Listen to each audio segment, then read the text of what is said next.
ಸ್ನೇಹಿತರೆ, ತಮಗೆ ಗೊತ್ತಿದೆಯೇ ಸೋಮಾರಿ ಪ್ರಾಧ್ಯಾಪಕನ ಬಗ್ಗೆ, ಪ್ರೊಫೆಸರ್ ಬಗ್ಗೆ ಗೊತ್ತಿದೆಯೇ? ಅವರು ತಮ್ಮ ತರಗತಿಗೆ ಹೋದರಂತೆ. ಅಲ್ಲಿ ಹೋಗಿ ಕೇಳಿದ್ದು, ಇಂದು ನಾನು ಏನು ಕಲಿಸಲಿದ್ದೇನೆ ನಿಮಗೆಲ್ಲ ಗೊತ್ತಾ? ಅದಕ್ಕೆ ಮುಂಚಿತವಾಗಿಯೇ ಅವರ ಶೀರ್ಷಿಕೆಗಳನ್ನು ಹಂಚಿದ್ರು. ತಿಳಿದಿದೆಯೇ ಎಂದು ಕೇಳಿದಾಗ ತಿಳಿದಿದ್ದರೆ ಕೈ ಎತ್ತಿ. ಯಾರೂ ಕೈ ಎತ್ತಲಿಲ್ಲ. ಅವರು ಹೇಳಿದ್ದು, ನಮಗೆ ಗೊತ್ತಿಲ್ಲ ಸಾರ್. ಓ, ಯಾರಿಗೂ ಗೊತ್ತಿಲ್ಲ, ಆದರೆ ಓದಿಲ್ಲ ನೀವು, ಆದ್ದರಿಂದ ಹೇಳಿ ಏನು ಪ್ರಯೋಜನ ಎಂದು ಹೇಳಿ ಅವರು ತಿರುಗಿ ಮನೆಗೆ ಹೋಗಿಬಿಟ್ರಂತೆ. ಕಲಿಸಲಿಲ್ಲ. ಒಂದು ವಾರದ ನಂತರ ಅವರು ಬಂದರು. ಮುಂದಿನ ತರಗತಿಯಲ್ಲಿ ಅವರು ಕೇಳಿದ್ದು ಇದೇ ಪ್ರಶ್ನೆ, ಇಂದು ನಾನು ಏನು ಕಲಿಸಲಿದ್ದೇನೆ ನಿಮಗೆ ಗೊತ್ತಿದೆಯೇ? ಗೊತ್ತಿದ್ದರೆ ಕೈ ಎತ್ತಿ. ಎಲ್ಲರೂ ಕೈ ಎತ್ತಿದ್ರು. ಯಾಕೆ? ಮೊದಲನೇ ಸಲ ಕೈ ಎತ್ತದೇ ಇದ್ದಾಗ ಅವರು ಕಲಿಸಲೇ ಇಲ್ಲ, ಪಾಠವನ್ನು ತೆಗೆದುಕೊಳ್ಳಲೇ ಇಲ್ಲ. ಈಗ ಎಲ್ಲರೂ ಕೈ ಎತ್ತಿದ್ರು. ಅವರು ಹೇಳಿದರು, ಅರೆ, ಎಲ್ರಿಗೂ ಗೊತ್ತಿದ್ದರೆ ನಾನು ಯಾಕೆ ಕಲಿಸಬೇಕು? ಅದರ ಅವಶ್ಯಕತೆ ಇಲ್ಲ ಎಂದು ಹೇಳಿ ಹೋಗ್ಬಿಟ್ರಂತೆ. ಮೂರನೇ ವಾರ ಅವರು ಬರೋದಕ್ಕಿಂತ ಮುಂಚೆಯೇ ವಿದ್ಯಾರ್ಥಿಗಳು ಒಂದು ಯೋಜನೆ ಮಾಡಿಕೊಂಡಿದ್ರು.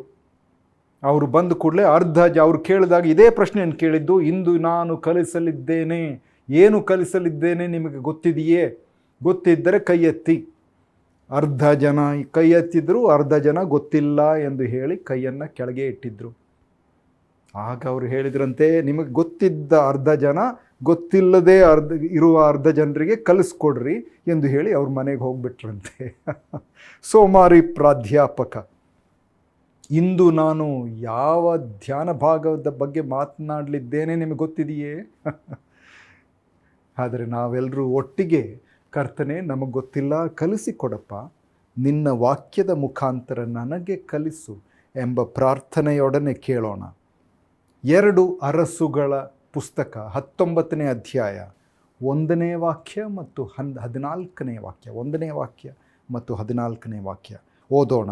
ಅರಸನಾದ ಹಿಜ್ಕೀಯನು ಅದನ್ನು ಕೇಳಿ ಬಟ್ಟೆಗಳನ್ನು ಹರಿದುಕೊಂಡು ಗೋಣಿ ತಟ್ಟನ್ನು ಕಟ್ಟಿಕೊಂಡು ಯೆಹೋವನ ಆಲಯಕ್ಕೆ ಹೋದನು.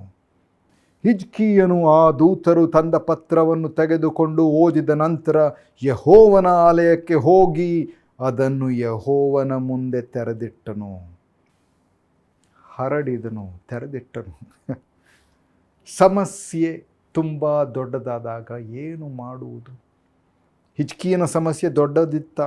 ಅವನು ಮೊಟ್ಟ ಮೊದಲನೇದಾಗಿ ನಾವು ಇಲ್ಲಿ ನೋಡಬೇಕಾದ ಸಂಗತಿ ಏನು? ಅವನು ವಾಸ್ತವವನ್ನು, ನೈಜತ್ವವನ್ನು ಎದುರಿಸಿದನು.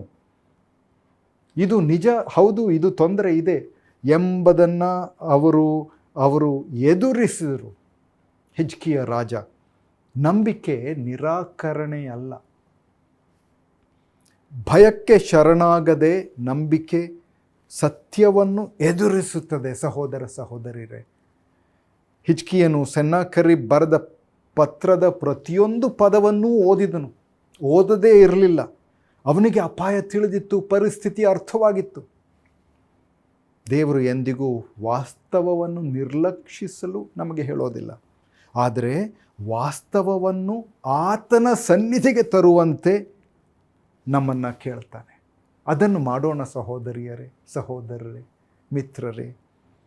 ಇದು ಕಾಲ್ಪನಿಕ ಸಮಸ್ಯೆಯಾಗಿರಲಿಲ್ಲ. ಅದು ತುಂಬ ನಿಜವಾದ ಅಪಾಯ, ಅದು ಚಾರಿತ್ರಿಕವಾದ ಅಪಾಯ ಹಿಜ್ಕೀಯನು ಎದುರಿಸ್ತಾ ಇದ್ದ.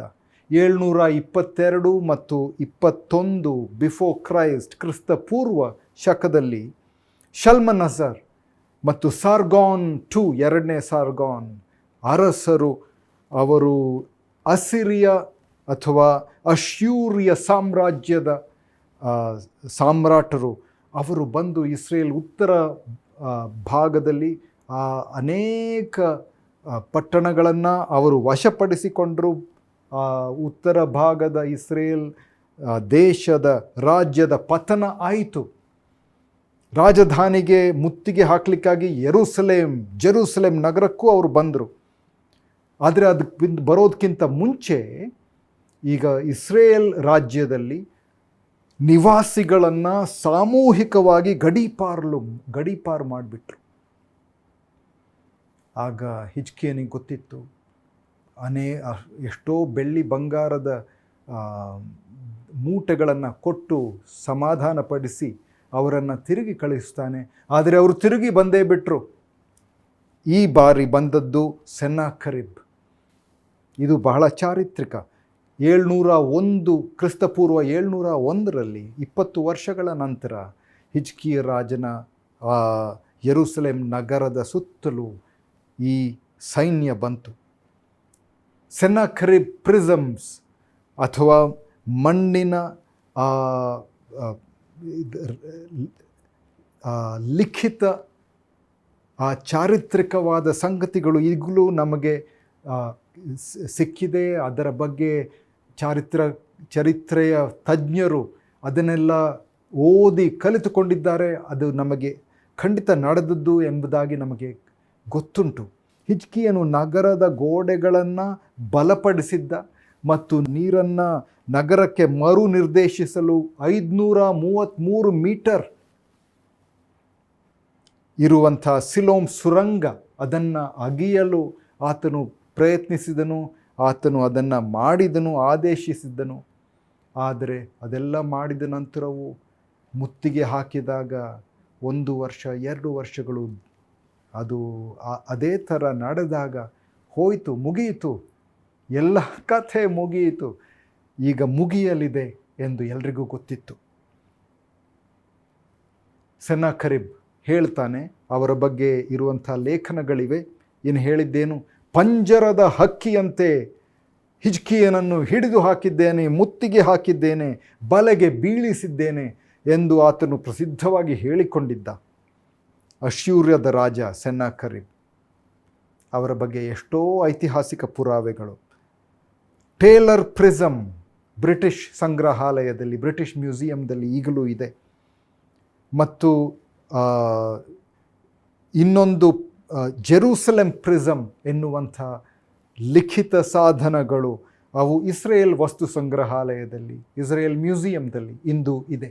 ಹೋಗಿ ನೋಡಬಹುದು. ಇದರಲ್ಲಿ ಆ ಮುತ್ತಿಗೆಯನ್ನು ಸ್ಪಷ್ಟವಾಗಿ ದಾಖಲಿಸಿದ್ದಾರೆ.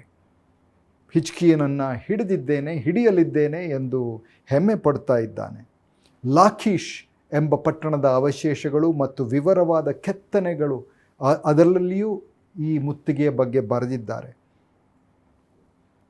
ಸೆನ್ನಾಕರಿಬ್ ಅವನ ಅರಮನೆಯ ಅವಶೇಷಗಳನ್ನು ಪತ್ತೆ ಹಿಡಿದಿದ್ದಾರೆ. ನಿನವೆ ಎಂಬ ಪಟ್ಟಣದಲ್ಲಿ, ನಿನವೆ ಎಲ್ಲಿ? ಮೊಸುಲ್ ಎಂಬ ಇರಾಕ್ ರಾಜ್ಯದ ದೇಶದ ಮೊಸುಲ್ ನಗರದ ಹತ್ತಿರ ಈ ನಿನವೆ ಎಂಬ ಪಟ್ಟಣ.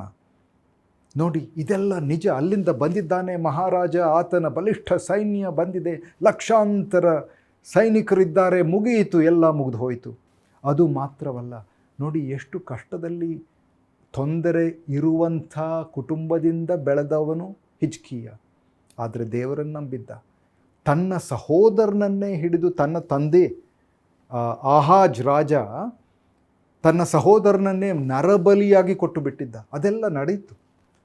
ನಾವು ಕೆಲವೊಮ್ಮೆ ಹೇಳ್ತೇವೆ, ಅಯ್ಯೋ ನನ್ನ ತೊಂದರೆ ಅಲ್ರಿ, ನನ್ನ ಸುತ್ತಮುತ್ತಲೂ ಇರುವುದೇನೂ ಯಾರೂ ಸರಿ ಇಲ್ಲರಿ, ನನ್ನ ಕುಟುಂಬದಲ್ಲಿ ಯಾರೂ ಸರಿ ಇಲ್ಲರಿ, ನೆರೆಮನೆಯಲ್ಲಿ ಸರಿ ಇಲ್ಲ. ಅದೆಲ್ಲ ನಿಜ ಇರ್ಬೋದು.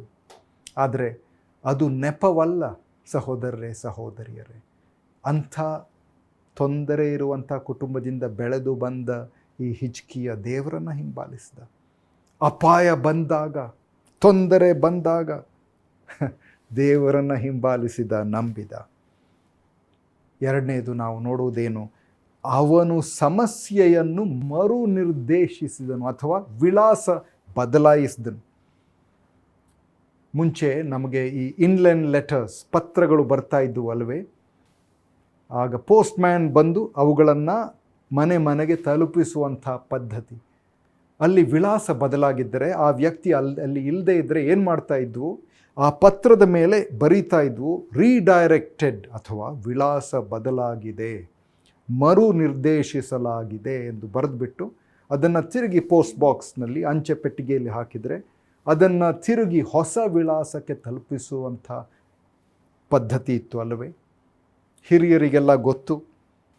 ಆದರೆ ಇಲ್ಲಿ ಮಾಡಿದ್ದೇನು, ಹಿಜ್ಕೀಯ ಓದುತ್ತಾನೆ, ಆ ಪತ್ರವನ್ನು ಓದುತ್ತಾನೆ. ಓದಿದನು, ಆದರೆ ಅದನ್ನು ದೇವರ ಮುಂದೆ ಹರಡಿದನು. ಅದನ್ನು ಹೇಳೋಣ, ಅವನು ಮಾಡಿದ್ದೇನು, ಆತನು ಓದಿದನು, ಆದರೆ ದೇವರ ಮುಂದೆ ಹರಡಿದನು. ನೋಡಿ, ಅದನ್ನು ಊಟದ ಮೇಜಿನ ಮೇಲೆ ಹರಡಲಿಲ್ಲ, ಸ್ನೇಹಿತರ ಮೇಲೆ ಮುಂದೆ ಹರಡಲಿಲ್ಲ, ಇತರರ ಜೊತೆಯಲ್ಲಿ ಸ್ನೇಹಿತರ ಮುಂದೆ, ಸಲಹೆಗಾರರ ಮುಂದೆ ಹರಡಲಿಲ್ಲ. ಅದೆಲ್ಲ ಮಾಡಿರ್ಬೋದು ನಂತರ, ಆದರೆ ಮೊಟ್ಟ ಮೊದಲು ಅವನು ಮಾಡಿದ್ದೇನು, ದೇವರ ಹತ್ರ ಹೋದದ್ದು, ದೇವರ ಆಲಯಕ್ಕೆ ಹೋದನು. ಒಂದು ವ್ಯತ್ಯಾಸವಿದೆ. ಇದನ್ನೇ ಮಾಡಬೇಕು ಸಹೋದರ ಸಹೋದರಿಯರೇ. ನಿಮ್ಮ ತೊಂದರೆ ಬಂದಾಗ ರೀಡೈರೆಕ್ಟೆಡ್, ವಿಳಾಸ ಬದಲಾಗಿದೆ ಎಂದು ಬರೆಯಿರಿ, ದೇವ್ರಿಗೆ ಕಳಿಸ್ರಿ. ಸ್ವಾಮಿ, ಇದನ್ನು ನೀವೇ ಓದಿ, ನೀವೇ ಉತ್ತರ ಕೊಡಿ, ನನ್ನಿಂದ ಸಾಧ್ಯವಿಲ್ಲ. ನಮ್ಮಲ್ಲಿ ಅನೇಕರು ಸಮಸ್ಯೆಗಳು ಬಂದಾಗ, ಈ ಪತ್ರ ಬಂದಾಗ ಅದೇ ಪದಗಳನ್ನು ತಿರುಗಿ ತಿರುಗಿ ತಿರುಗಿ ತಿರುಗಿ ಓದುವಂಥ ಪದ್ಧತಿ ಅದು ಬೇಡ. ಅವುಗಳನ್ನು ಪುನಃ ಪ್ರಸ್ತುತಪಡಿಸಲು, ವಿಳಾಸ ಬದಲಾಯಿಸಲು ಆತನು ನಮಗೆ ಆಹ್ವಾನ ಕೊಟ್ಟಿದ್ದಾನೆ. ಹಿಜ್ಕೀಯನ ಸಮಯದಲ್ಲಿ ದೇವಾಲಯಕ್ಕೆ ಆತನು ಹೋಗುವಂಥ ಸಮಯದಲ್ಲಿ 2 ಕಂಚಿನ ಕಂಬಗಳು ಅಲ್ಲಿದ್ದವು. ಒಂದು ಅರಸುಗಳು 7ನೇ ಅಧ್ಯಾಯ 21ನೇ ವಾಕ್ಯದಲ್ಲಿ ನಾವು ನೋಡ್ತೇವೆ. ಆ ಕಂಬಗಳ ಹೆಸರು ಯಾಕೀನ್ ಅಥವಾ ಜೇಕಿನ್ ಮತ್ತು ಬೋವಜ. ಜೇಕಿನ್ ಅಥವಾ ಯಾಕೀನ್ ಅಂದರೆ ಅವನು ಸ್ಥಾಪಿಸುವನು, ಆತನು ಸ್ಥಾಪಿಸುವನು, ಹಿ ವಿಲ್ ಎಸ್ಟಾಬ್ಲಿಷ್. ಬೋವಾಜ್ ಅಂದರೆ ಅವನಲ್ಲಿದೆ ಬಲ, ಇನ್ ಹಿಮ್ ಈಸ್ ಸ್ಟ್ರೆಂಗ್ತ್. ಅಲ್ಲಿ ದೇವಾಲಯಕ್ಕೆ ಹೋದಾಗ ಹಿಜ್ಕೀಯನಿಗೆ ಗೊತ್ತಾಗಿರಬೇಕು, ಅಯ್ಯೋ, ಈ ಕಂಚಿನ ಸ್ತಂಭಗಳ ಹೆಸರನ್ನು ಉಚ್ಚರಿಸುವಾಗಲೇ ನನಗೆ ಗೊತ್ತಾಗ್ತದೆ, ಸ್ವಾಮಿ ಬಲ ನಿನ್ನದು, ಆದರೆ ಈಗ ನನ್ನಲ್ಲಿ ಬಲವಿಲ್ಲ, ನೀನು ಸ್ಥಾಪಿಸುವ ಆತನು, ಆದರೆ ನಾನು ಕದಲಿ ಹೋಗಿದ್ದೇನೆ, ಆದರೆ ನಿನ್ನ ಹತ್ರ ಬರ್ತಾ ಇದ್ದೇನೆ. 3ನೇ ಸಂಗತಿ, ಅವನು ಕೇಳುವಾಗ ಅಥವಾ ಕೋರಿಕೆ ಮಾಡುವಾಗ ಅದರ ಮುಂಚಿತವಾಗಿ, ಅದಕ್ಕೆ ಮೊದಲು ಆರಾಧನೆ ಮಾಡ್ತಾನೆ ರೀ, ಪೂಜಿಸ್ತಾನೆ, ಆರಾಧನೆ ಮಾಡುತ್ತಾನೆ. ಕರ್ತನೇ ನನ್ನ ಸಮಸ್ಯೆ ನೋಡು ಎಂದು ಹೇಳಿ ಆರಂಭಿಸಲಿಲ್ಲ. ಆತನು ಆರಂಭ ಮಾಡಿದ್ದೇನು, ಕರ್ತನೇ ನೀನು ಎಂಥವನು, ಸೃಷ್ಟಿಕರ್ತನು, ಬಲಾಢ್ಯನು. ಆ ಆರಾಧನೆ ನಮ್ಮ ದೃಷ್ಟಿಕೋನವನ್ನು ಸಂಪೂರ್ಣವಾಗಿ ಬದಲಾಯಿಸ್ತದೆ ಸಹೋದರ ಸಹೋದರಿಯರೇ. ಸಮಸ್ಯೆ ಚಿಕ್ಕದಾಗಿಲ್ಲ, ಆದರೆ ದೇವರು ದೊಡ್ಡವನಾಗಿದ್ದಾನೆ. ಅಂದರೆ ನಮ್ಮ ಮುಂದೆ ಇರುವಂಥ ಚಿಕ್ಕ ಸಮಸ್ಯೆ, ದೊಡ್ಡ ಸಮಸ್ಯೆ, ನಮಗದು ದೊಡ್ಡದೇ. ಆದರೆ ಸಮಸ್ಯೆ ಹೋಗಿಬಿಟ್ಟಿಲ್ಲ ಇದುವರೆಗೂ, ಆದರೆ ನಮ್ಮ ದೇವರು ದೊಡ್ಡವನಾಗಿದ್ದಾನೆ ಎಂಬ ಅರಿವು, ದೃಷ್ಟಿಕೋನ ಬದಲಾಗಿದೆ. ಅದೇ ಆಯಿತು ಅಲ್ಲವೇ? 15ನೇ ವಚನವನ್ನು ಓದೋಣ.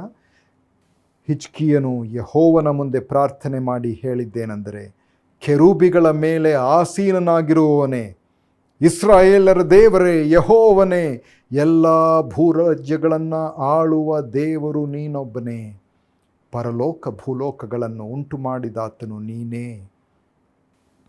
ಪರಲೋಕ ಭೂಲೋಕಗಳನ್ನು ಉಂಟು ಮಾಡಿದಾತನು ನೀನೇ. ಸಹೋದರ ಸಹೋದರಿಯರೇ, ನಾವು ಸುತ್ತಮುತ್ತಲು ನೋಡುವಾಗ, ಸೃಷ್ಟಿಯನ್ನು ನೋಡುವಾಗ, ಗಿಡ ಮರಗಳನ್ನು, ಪ್ರಾಣಿಗಳನ್ನು ನೋಡುವಾಗ, ಆಕಾಶ ಮಂಡಲವನ್ನು, ನಕ್ಷತ್ರಗಳನ್ನು, ಚಂದ್ರನನ್ನು, ಸೂರ್ಯನನ್ನು ನೋಡುವಾಗ, ತಂಪಾದ ಗಾಳಿಯನ್ನು ಅನುಭವಿಸುವಾಗ, ಮೋಡಗಳನ್ನು ನೋಡುವಾಗ, ಆಕಾಶವನ್ನು ನೋಡುವಾಗ, ಸ್ವಾಮಿ ಸೃಷ್ಟಿಕರ್ತನು ನೀನೇ. ನಿನ್ನ ಮಾತಿನಿಂದ ಉಂಟಾಯಿತು. 2-3 ದಿನಗಳ ಹಿಂದೆ ಮನೆ ಮೇಲೆ ಟೆರಸ್ ಮೇಲ್ಛಾವಣಿಗೆ ಹೋದಾಗ ಅಲ್ಲಿ ನೋಡಿದೆ, ಈ ಹೂವು ಆ ಚಿಕ್ಕ ಗಿಡದಿಂದ 1-2 ದಿನದವರೆಗೆ ಬಂದ ಆ ಮೊಗ್ಗು ಮತ್ತು ಹೂವು, ಗುಲಾಬಿ ಮಳೆ ಲಿಲಿ, ರೈನ್ ಲಿಲಿ ಎಂದು ಹೇಳುವಂಥ ಹೂವು ಎಷ್ಟು ಸುಂದರ. ಅದನ್ನು ನೋಡಿದಾಗ ನಾನು ಹೇಳಬೇಕಾಯಿತು, ಸ್ವಾಮಿ ನೀನು ಸೃಷ್ಟಿಕರ್ತನು, ಚಿಕ್ಕದನ್ನು ದೊಡ್ಡದನ್ನು ಎಲ್ಲವನ್ನು ಉಂಟು ಮಾಡಿದಾತು ನೀನು ಸೃಷ್ಟಿಕರ್ತನು, ಆದ್ದರಿಂದ ನಿನಗೆ ಆರಾಧನೆ ನನ್ನ ಎಂದು ನಾನು ಹೇಳಬೇಕಾಯಿತು. ಅದನ್ನೇ ಹಿಜ್ಕೀಯ ಹೇಳ್ತಾನೆ, ಎಲ್ಲವನ್ನುಂಟು ಮಾಡಿದಾತನು ನೀನೇ. ಅದು ನಮ್ಮ ದೃಷ್ಟಿಕೋನವನ್ನೇ ಬದಲಾಯಿಸ್ತದೆ. ಬ್ರಯನ್ ಡಾರ್ಕ್ಸನ್ ಎನ್ನುವಂಥ ಒಬ್ಬ ವ್ಯಕ್ತಿ ಅನೇಕ ಆಂಗ್ಲ ಆರಾಧನೆಯ ಗೀತೆಗಳನ್ನು ಬರೆದಾತನು. 61 ವರ್ಷದಲ್ಲಿ ಕೆಲವೇ ದಿನಗಳ ಹಿಂದೆ ಆತನು ನಿಧನನಾದನು ಕ್ಯಾನ್ಸರ್ ರೋಗದಿಂದ. ನನ್ನ ಹೃದಯವನ್ನು ಶುದ್ಧೀಕರಿಸು ಎಂಬ ಆ ಪ್ರಸಿದ್ಧ ಕವನವನ್ನೂ ಆತನು ಬರೆದನು. Come let us worship. ಬನ್ನಿ, ಈಗ ಆರಾಧನೆಗೀಗ ಸಮಯ. ಬಾ, ಆರಾಧನೆಗೆ ಈಗ ಸಮಯ. ನಿನ್ನ ಹೃದಯವನ್ನು ಅರ್ಪಿಸಲು ಬಾ, ಇರುವಂತೆಯೇ ಆರಾಧಿಸಲು ಬಾ, ಇರುವಂತೆಯೇ ಬಾ, ನೀನು ನಿನ್ನ ದೇವರ ಸನ್ನಿಧಿಗೆ ಬಾ ಎಂಬ ಆಹ್ವಾನ. ಕೆಲವೇ ದಿನಗಳ ಹಿಂದೆ ಆತನು ದೇವರ ಸನ್ನಿಧಿಗೆ ಹೋದನು. ಆರಾಧನೆಯ ಗೀತೆಗಳನ್ನು ಆತನು ಬರೆದಿದ್ದನು. ಅದರಿಂದ ಅನೇಕರಿಗೆ, ಸಹಸ್ರಾರು ಜನರಿಗೆ ಆಶೀರ್ವಾದ ಉಂಟಾಯಿತು. ಇದು ಆರಾಧಿಸುವ ಸಮಯ.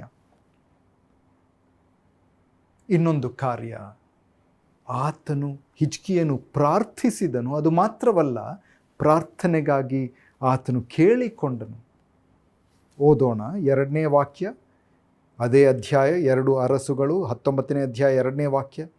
ಇದಲ್ಲದೆ ಅವನು ರಾಜಗೃಹಾಧಿಪತಿಯಾದ ಎಲ್ಯಾಕೀಮ್, ಕಾರ್ಯದರ್ಶಿಯೂ ಲೇಖಕನೂ ಆದ ಶಬ್ನ, ವೃದ್ಧ ಯಾಜಕರು ಇವರನ್ನು ಕರೆಯಿಸಿ ಅವರಿಗೆ ಆಜ್ಞಾಪಿಸಿದ್ದೇನೆಂದರೆ, ನೀವು ಗೋಣಿ ತಟ್ಟನ್ನು ಕಟ್ಟಿಕೊಂಡು ಆಮೋಚನ ಮಗನೂ ಪ್ರವಾದಿಯೂ ಆಗಿರುವ ಯೆಶಾಯನ ಬಳಿಗೆ ಹೋಗಿರಿ.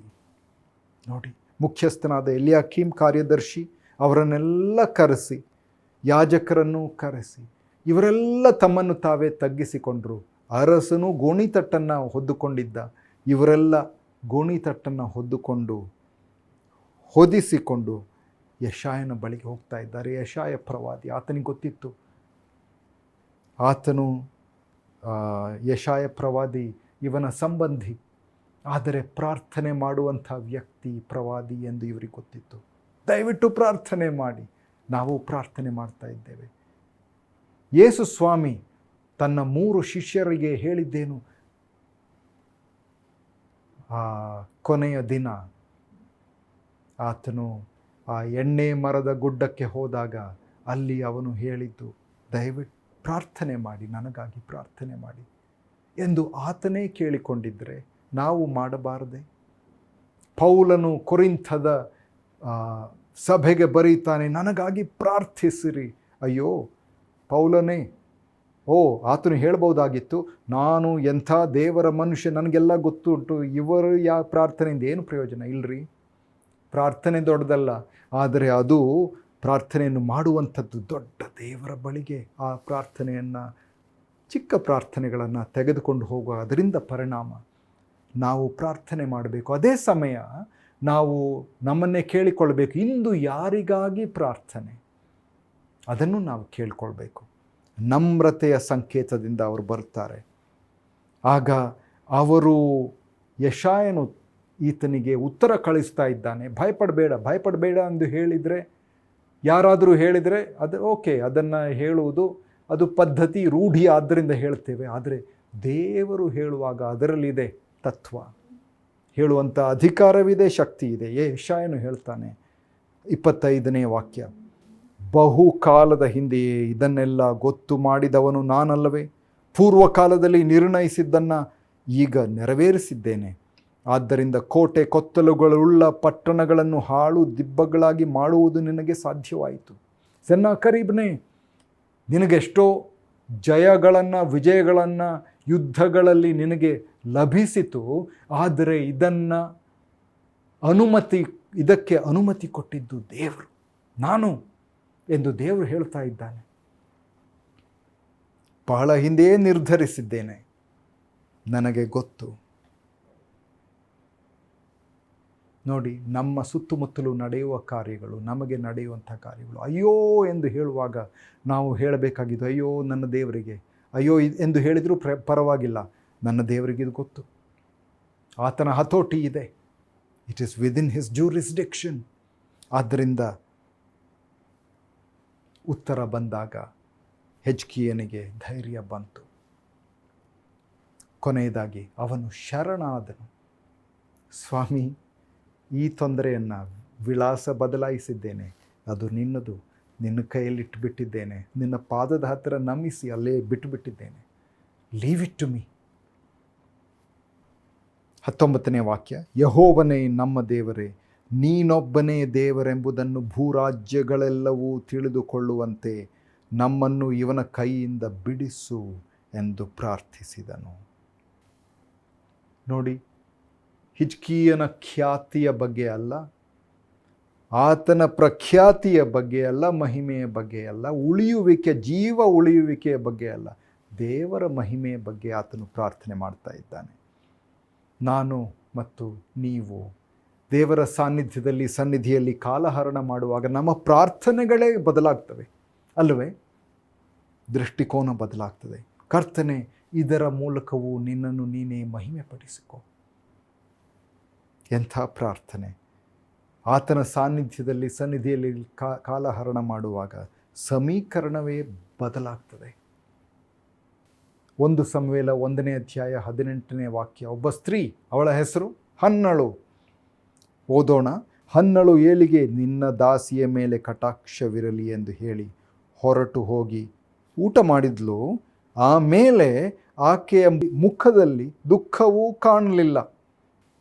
ಅವಳ ಮುಖವು ಇನ್ನೂ ಮೇಲೆ ದುಃಖಿತವಾಗಿರಲಿಲ್ಲ. ಉತ್ತರ ಇನ್ನೂ ಬಂದಿರಲಿಲ್ಲ.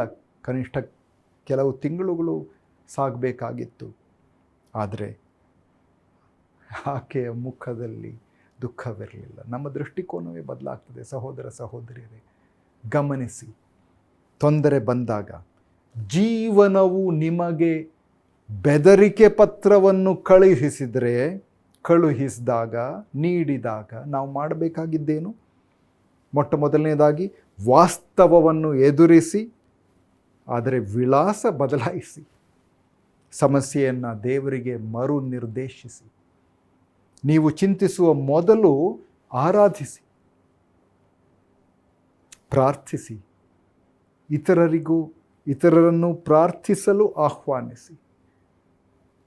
ದೇವರ ಮಹಿಮೆಗೆ ಎಲ್ಲವನ್ನೂ ಸಲ್ಲಿಸಿ, ಹಸ್ತಾಂತರಿಸಿ. ಉತ್ತಮವಾದ ಪಾಠಗಳು ಅಲ್ಲವೇ? ಇದನ್ನು ನಾವು ಮಾಡಬಹುದೇ? ಉತ್ತರ ತಕ್ಷಣವೇ ಬರದಿರಬಹುದು, ಆದರೆ ಶಾಂತಿ ಹೆಚ್ಚಾಗಿ ಪವಾಡದ ಮುಂಚಿತವಾಗಿಯೇ ಮೊದಲೇ ಬರ್ತದೆ. ಸಂದೇಶವನ್ನು ಆ ಶೀರ್ಷಿಕೆಯಿಂದ ನಾವು ಆರಂಭಿಸಿದೆವು. ಈ ಶೀರ್ಷಿಕೆ ಏನಿತ್ತು? ಸಮಸ್ಯೆ ತುಂಬ ದೊಡ್ಡದಾದಾಗ, ತೊಂದರೆಗಳು ದೊಡ್ಡದಾದಾಗ ಅದನ್ನು ನಾವು ಪೂರ್ತಿಗೊಳಿಸೋಣ. ಮಾಡಬೇಕಾಗಿದ್ದೇನು? ಆ ವಾಕ್ಯವನ್ನು ಪೂರ್ಣಗೊಳಿಸಿ. ಸಮಸ್ಯೆ ತುಂಬ ದೊಡ್ಡದಾದಾಗ ವಿಳಾಸ ಬದಲಾಯಿಸಿ. Change the address, redirect it. ವಿಳಾಸ ಬದಲಾಯಿಸಿ.